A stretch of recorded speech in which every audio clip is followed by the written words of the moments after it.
ప్రజావాణి news channel July 17 Nandyal Andhra Pradesh ముఖ్యమంత్రి చంద్రబాబు నాయుడు గురువారం 17న నంద్యాల జిల్లా మాల్యాల ఎత్తిపోతల పథకం నుంచి కృష్ణా జలాలను హంద్రీ నీవ సుజల స్రవంతి ప్రధాన కాలువకు నీళ్లు పూజ అనంతరం విడుదల చేశారు. అనంతరం ఆయన బహిరంగ సభలో ప్రసంగించారు. రాయలసీమ ప్రాజెక్టులకు రూ. 12,000 కోట్లకు పైగా ఖర్చు పెట్టిన ఘనత తెదేపాదని, వైసీపీకి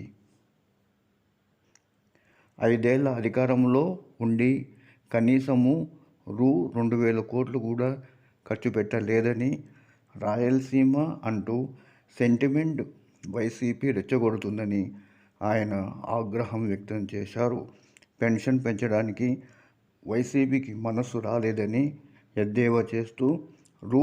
33,000 కోట్లకు పైగా పెన్షన్లను ఇస్తున్న ఏకైక రాష్ట్రము ఆంధ్రప్రదేశ్ అన్నారు. మేము అధికారంలోకి రాగానే మెగా డిఎస్సి ప్రక్రియ చేపట్టామన్నారు. కర్నూలులో హైకోర్టు బెంచ్ తెస్తామని అన్నారు.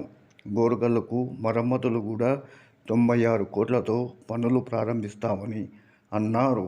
ఈ కార్యక్రమంలో రాష్ట్ర నీటిపారుదల శాఖ మంత్రి, జిల్లా మంత్రులు, జిల్లా ఎమ్మెల్యేలు, ప్రజాప్రతినిధులు, అధికారులు పాల్గొన్నారు.